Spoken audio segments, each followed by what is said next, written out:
आज हम करेंगे यथार्थवाद यानी कि रियलिज्म। ये सारी फिलॉसफीज में ठीक। तो आज की जो फिलॉसफी है वो है रियलिज्म। ध्यान से सुनिएगा, एंड में आपको मेरे साथ मिलकर कांसेप्ट मैप इसका बनाना है। रियलिज्म यानी यथार्थवाद, ये आया है ग्रीक शब्द रेस से, जिसका क्या मतलब है? रेस यानी कि भाई कोई ऑब्जेक्ट, यानी जो सामने जो दिख रहा है ना, मटेरियल वर्ल्ड, ये जो भौतिक दुनिया है, ये जो वस्तु है जिनका हम अपने सेंसेस से अपने एक अर्थ बना रहे हैं, ठीक है, तो वो सब रियल है, मतलब वस्तु रियल है। तो मेन एम्फेसिस जो है बेटा यहाँ पर है इस चीज के ऊपर, आपका वस्तु संबंधी विचार के ऊपर, यानी वस्तु मटेरियल वर्ल्ड, भौतिक दुनिया, वो जो है वो असली है। Deal with existence of an object and consider this physical world to be real and true. ये दौलत, शोहरत, ये खूबसूरती, ये जो है, ये सब सत्य है, रियल है इनके हिसाब से, ठीक है, क्योंकि फिजिकल वर्ल्ड में है, यानी ये बाहर है, मन की आत्मा की कोई बात नहीं हो रही, जो सामने दिख रहा है, ठीक है। तो वस्तु के अस्तित्व से संबंधित है और इस भौतिक दुनिया को वास्तविक है, भौतिक दुनिया और सत्य है। Even if physical objects and events does not come to our existence, it is true and existing.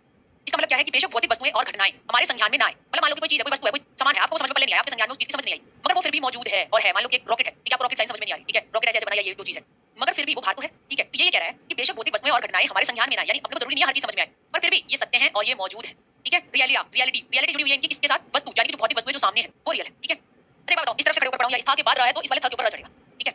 Madam आपके लेफ्ट से मतलब इस तरफ याद, ये है कि जो हमारे अरस्तु हैं, अरिस्टोटल को हिंदी मीडियम की किताबों में अरस्तु लिख दिया जाता है। जो अरस्तु हैं उन्होंने जो बात की है वो हमारे फादर ऑफ रियलिज्म, यानी हमारे क्या कहलाते हैं? जन्मदाता कहलाते हैं यथार्थवाद के, ठीक है। इतनी बात समझ में आ गई। अब इसके इंपॉर्टेंट पॉइंट्स हैं जिनको हम समझते हैं।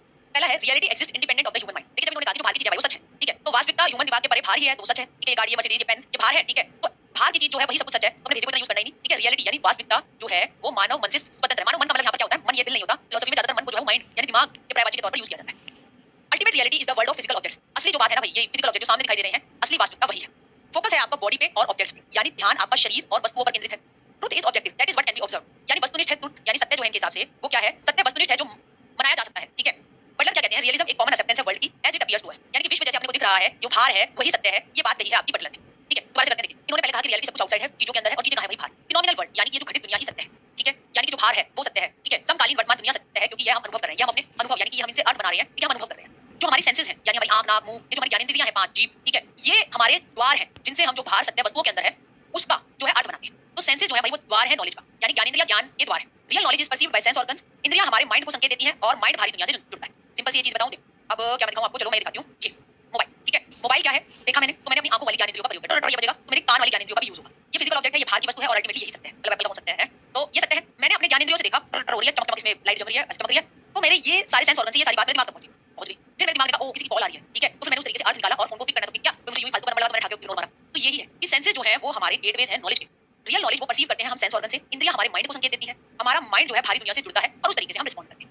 यहाँ तक चीजें समझ में आ गई। देखिए, क्लैरिटी इन ऑब्जेक्टिव वर्ल्ड, यानी वस्तुनिष्ठ दुनिया में नियमितता है, जो दिख रहा है वही सत्य है और हम दिमाग से अपने सेंसेस से उस दिखे हुए का अर्थ बना रहे हैं।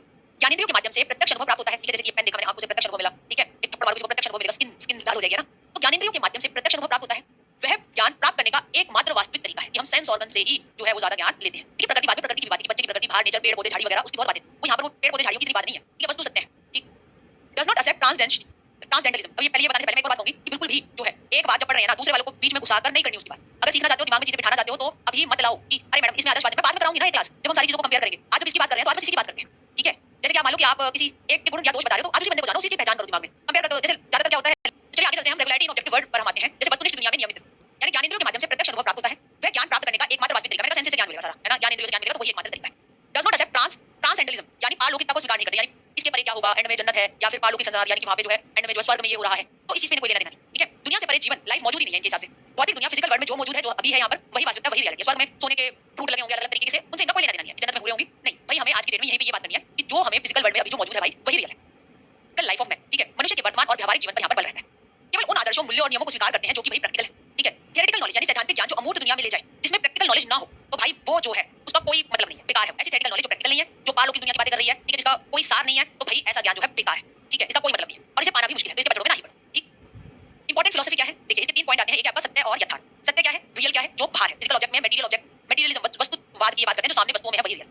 प्रमाण और तर्क की भी ये बात करते हैं कि हमारा तर्क होना चाहिए, वो बड़ा इंपॉर्टेंट रोल प्ले करता है। मेथड ऑफ टीचिंग में भी एक टीचर को ये बच्चों के अंदर इनकलकेट यानी बढ़ावा देना चाहिए। वास्तविकता का पुनरीकरण, यानी कि इन्होंने कहा था कंटेम्परेरी सोसाइटी, यानी कि जो हमारी आज की दुनिया है, तो जो वास्तविकता आज से 10 साल पहले सेंस ऑर्गन से एक बंदे को मिल रही थी, आज 10 साल बाद मिल रही है, तो चेंज हुई है रियलिटी, क्योंकि फिजिकल ऑब्जेक्ट भी चेंज हुआ है। जब हमने यहाँ पर लिखा था एक पॉइंट यहाँ पर, फिनोमिनल वर्ल्ड इज ट्रू, घटित दुनिया ही सत्य है, समकालीन वर्तमान दुनिया सच है। तो समकालीन दुनिया जब हम कहेंगे, जैसे आज की दुनिया, आज से 25 साल पहले मोबाइल फोन नाम की कोई चीज नहीं होती थी, ठीक है, तो वहां पे जो है वास्तविकता ये थी कि ऐसी कोई चीज है ही नहीं, क्योंकि सेंस ऑर्गन को देखने को नहीं मिल रही। मगर अब रियलिटी का पुनरीकरण हुआ है, मतलब आज हम देखते हैं कि अरे मोबाइल है, ठीक है, इसे बात कर सकते हैं, दूर बैठे वीडियो कॉल कर सकते हैं दूर देश में। तो वास्तविकता रियलिटी का पुनरीकरण कंटेम्परेरी सिचुएशंस के साथ, यानी कि हमारी समकालीन परिस्थितियों के अनुसार जो है भाई वो हुआ है, ठीक है। आगे एम्स ऑफ एजुकेशन रियलिज्म के हिसाब से क्या है? प्रिपरेशन फॉर प्रैक्टिकल लाइफ, यानी व्यावहारिक जीवन के लिए बच्चे की तैयारी करवाओ, इस तरीके से पढ़ाओ। हर कोई चाहता है कि सुख में जो है वो जीवन बीते, तो यथार्थवादी भी जानते हैं और चाहते हैं कि सुखी और सफल जीवन के लिए तैयारी प्रैक्टिकल सब्जेक्ट पढ़ाइए, ठीक। सामाजिक और प्राकृतिक जीवन के बीच जो होना चाहिए वो समायोजन होना चाहिए, एडजस्टमेंट होना चाहिए। Development scientific view of life, ये बड़ा इंपॉर्टेंट है। साइंटिफिक टेम्परामेंट को ये बड़ा जो है फोकस करते हैं। जीवन में वैज्ञानिक दृष्टिकोण का विकास। अब वैज्ञानिक दृष्टिकोण क्या होता है? वैज्ञानिक दृष्टिकोण वो होता है जो कि बस किसी के कहे सुनने पर आधारित नहीं होता। वैज्ञानिक दृष्टिकोण क्या होता है? जिसमें हम जो है लॉजिक तर्क लगाते हैं। हम जो होते हैं जिसके अंदर हम चीजों के बीच में विभेद कर पाते हैं, हम जो है जजमेंट ले पाते हैं, ठीक है? तो ये सब इसमें आता है। Physical development of the individual, व्यक्ति का शारीरिक विकास स्टूडेंट का, उसको लेकर भी ये बल देने की बात कहते हैं। अब आ गया हमारा पाठ्यक्रम यथार्थवादियों के हिसाब से। जैसे मैंने कहा कि साइंस के सब्जेक्ट पर बल देते हैं, ठीक है? तो ये scientific standardised distinct discipline based curriculum की बात करते हैं। साइंटिफिक नॉलेज वो है जिसका हम टेस्ट कर सकते हैं, ठीक है? जो वस्तुनिष्ठ होती है। अगर कोई लॉ है तो मैंने पढ़ा, जितेंद्र ने पढ़ा, स्वाति ने पढ़ा, तो वो लॉ तो वही रहेगा, ठीक है? तो वो हमारी ऑब्जेक्टिव होती है, उसमें बहुत सारे मल्टीपल पॉइंट ऑफ व्यूज नहीं होते, बहुत सब्जेक्टिव नहीं होती, वो व्यक्तिनिष्ठ नहीं होती, कि बहुत सारे अलग-अलग लोग अलग-अलग बातें कर रहे हैं। तो scientific standardised distinct discipline based curriculum की बात है, यानी वैज्ञानिक मानकीकृत और विशिष्ट अनुशासन आधारित पाठ्यक्रम। Prepare learners for day to day needs of the life. देखिए जब ये पारलौकिक बहुत सारे मूल्यों की बात इतनी नहीं करते, तो ये क्या कहते हैं? प्रैक्टिकल जीवन की समस्या सुलझे, है ना? डे टू डे नीड्स बच्चे की फुलफिल हो, ठीक है? उनकी बेसिक नीड्स फुलफिल हो, ऐसा पाठ्यक्रम होना चाहिए। तो शिक्षार्थियों को अपने दैनिक जीवन की आवश्यकता को पूरा करने और अपने जीवन की बुनियादी जरूरतों को पूरा करने के लिए तैयार करना। Learners must be given option to choose their subject. बच्चे को देखिए ऑटोनॉमी दी यहाँ पे, यानी स्वायत्तता यानी कि आजादी, कि वो अपने विषयों का चयन कर सके अपनी रुचि, अपनी क्षमता, रेलेवेंस और यूजफुलनेस के आधार पर। शिक्षार्थियों को उनकी रुचि, क्षमता, प्रासंगिकता और उपयोगिता के अनुसार उनके विषय चुनने का विकल्प दिया जाए। तो कहीं ना कहीं लर्नर बस वो नहीं है जो हमने कह दिया वही कर, उसको ऑटोनॉमी आजादी देने की भी पाठ्यचर्या में बात की गई है।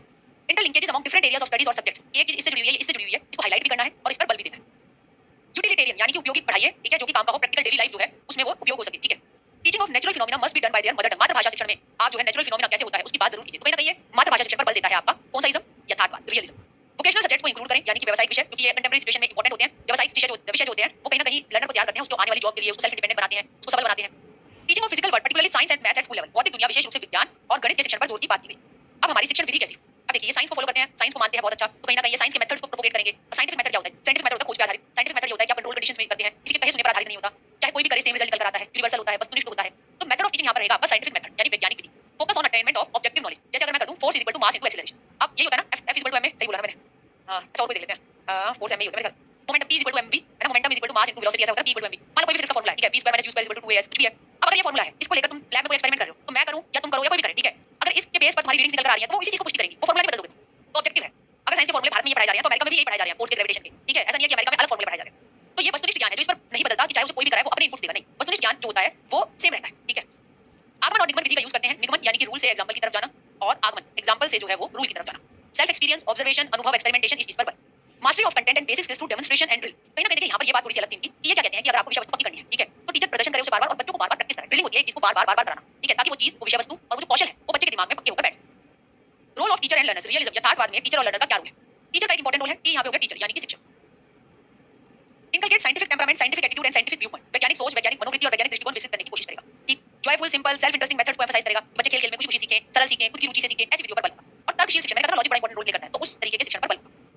लर्नर्स का क्या है? देखिए अब इस लाइन को हम एक शब्द को पढ़ेंगे। शिक्षार्थी अपने द्वारा की गई शारीरिक बौद्धिक क्षमताओं की स्थापना के माध्यम से समाज की मांग को जानने का प्रयास करता है। तो लर्नर क्या होता है? देखता है डिमांड क्या है सोसाइटी की, खुद की शारीरिक, ठीक है, और बौद्धिक क्षमताओं के अनुसार, साथ ही साथ अपने ज्ञान बुद्धिमत्ता के माध्यम से उसे स्वयं को स्थापित करने के लिए तैयार करता है, ठीक है? And together with the knowledge and wisdom perceived through his और हर सेंसेस, जो कि उसके ज्ञानेंद्रियों से उसे ज्ञान मिल रहा है, उसके हिसाब से वो खुद को एस्टैब्लिश करने की कोशिश करता है जो सोसाइटी। इसको आसान तरीके से समझा देती हूं। देखिए मान लो तुम, ठीक है? गुड्डन, गुड्डन है भाई हमारी गुड़िया है। तो गुड्डन जो है वो क्या करेगी? वो देखेगी कि वो अधिगम करता है यथार्थवादियों के हिसाब से, भाई वो देखेगी उसमें शरीर में उसमें कितनी ताकत है, उसमें उसके दिमाग में कितनी ताकत है। गुड्डन इन दोनों का यूज करेगी और क्या यूज करेगी? सेंस ऑर्गन, यानी अपनी जितनी सेंस ऑर्गन है उसके अनुसार से वो जो वस्तुओं में सत्य है उसको अपने दिमाग में जोड़कर देखने की कोशिश करेगी। और भैया ऐसा काम करेगी कि वो समाज में जो है वो एस्टैब्लिश हो जाए, यानी समाज में उसको कोई ना कोई काम धंधा पा जाए, या वो एक तरीके से समाज में कहीं ना कहीं घुल मिलकर जुड़ जाए आगे जाकर, ठीक है? क्योंकि ये तो प्रैक्टिकल यूटिलिटी की बात करते हैं, ये तो यूटिलिटेरियन सब्जेक्ट, वोकेशनल सब्जेक्ट पढ़ाने की भी बात करते हैं। तो यही बात हो जाएगी कि लर्नर एक्सप्लोर करता है भाई समाज की क्या डिमांड है, ठीक है? अच्छा समाज की डिमांड है कि आज जो है समाज को बहुत सारे इंजीनियर चाहिए मान लीजिए, तो गुड्डन देखेगी क्या मेरी शारीरिक क्षमता इतनी है, क्या मेरे अंदर इतना दिमाग है कि मैं बीटेक करूं, मेरा काम हो जाएगा, ठीक है? और साथ ही साथ उसे सेंस ऑर्गन से जो फिजिक्स केमिस्ट्री मैडम पढ़ा रही है उसको देखेगी, दिमाग लगाएगी, यार मेरे को समझ में आ रही है क्या ये, कल को मैं बीटेक ले लूं, समाज की डिमांड है, ठीक है? मगर क्या मेरे अंदर ये चीज है कि मैं इनको समझ पा रही हूं अपनी सेंसेस से और आगे मुझे नौकरी मिल जाएगी? गुड्डन ने देखा नहीं भाई मेरे को तो नहीं मिलेगी। तो उसने क्या किया? एक्सप्लोर किया डिमांड्स ऑफ द सोसाइटी। तो उसने कहा कि छोड़ो मुझे नहीं बनना इंजीनियर, मैं तो टीचर बन जाती हूं। तो डिमांड ऑफ सोसाइटी टीचर की डिमांड बनी रहती है। उसने देखा कि शारीरिक और मानसिक क्षमता जो है उसके अंदर टीचर को लेकर तो है, कि उसके सेंस ऑर्गन से जो भी पेडागोजी या फिर मनोविज्ञान पढ़ाया जा रहा है वो उसको समझ में भी आ रहा है, ठीक है? तो भाई उसने कहा कि चलो मैं टीचर का कोर्स कर लेती हूं और खुद को एस्टैब्लिश करने के लिए सोसाइटी में फिर वो पढ़ती है, कोर्स करती है, सीटेट देती है, परीक्षा का पेपर भी देती है ना, और फिर नौकरी लग के समाज में एस्टैब्लिश हो जाएगी। ऐसे ही अधिगम करता रहता है रियलिज्म, ठीक है? बिल्कुल जोड़कर पढ़ाया है, समझ में आ गया, कोई दिक्कत तो नहीं है।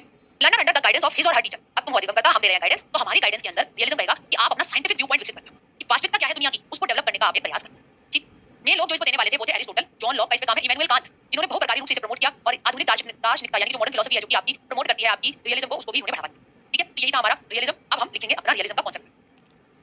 सो सेंस ऑर्गन पर बल देता है यथार्थवाद ग्रीक शब्द रेस से बना है, जिसका मतलब होता है ऑब्जेक्ट, और फिजिकल वर्ल्ड ट्रू है, वास्तविकता, और फिजिकल वर्ल्ड जो चीज़ उपलब्ध है उसको मानता है। लॉजिक पर बल देता है, साइंटिफिक मेथड और नॉलेज पर बल देता है, एक्सपेरिमेंट वगैरह को प्रमोट करता है, ड्रिल एंड डेमोन्स्ट्रेशन मेथड्स वगैरह, और मदर टंग को महत्वपूर्ण मानता है। पारलौकिकता यानी कि ब्रह्मांड अलावा भी एक वर्ल्ड है, इस वर्ल्ड के अनुसार भी दूसरा वर्ल्ड, उस पर ये बिलीव नहीं करते हैं। एरिस्टोटल ने इसकी डिस्कवरी की थी एंड जो लॉक्स एंड कैंट है उन्होंने भी इस पर काफ़ी बातें की है। एंड ओवरऑल ये है, प्रेजेंट एंड प्रैक्टिकल पे जोर देते हैं, ऑब्जेक्टिव ज्ञान को ही रियल मानते हैं, सब्जेक्ट चॉइस खुद बच्चों के पास होती है, लर्नर के पास होती है। तो रियलिस्टिक देखा जो कि ग्रीक भाषा के रेस वर्ड से बना, जिसका मतलब होता है ऑब्जेक्ट, वस्तु, वस्तु संबंधी विचार पर ध्यान देता है। देन इसमें एरिस्टोटल, अरस्तु जन्मदाता कहा जाता है इस वाद के। देन और सारे पॉइंट्स को देखते हुए उसके बाद हमने प्रिंसिपल ऑफ रियलिज्म पढ़ा। प्रिंसिपल ऑफ रियलिज्म जो डिस्क्रिप्शंस में डले हुए हैं के बाद हमने एम्स क्या है एजुकेशन में इसके, और देन करिकुलम कैसा होना चाहिए एंड मेथड ऑफ टीचिंग्स के बाद हमने शिक्षक और विद्यार्थियों की भूमिका देखी, जिसमें फिर बाद में हमने लर्नर्स के बारे में जाना, लर्नर्स की इम्पोर्टेंस वगैरह, और प्रमुख विचारधारक Aristotle, John Locke's, Immanuel Kant बहुकारी रूप से प्रमोट किया आधुनिक दार्शनिक को बढ़ावा। Thank you.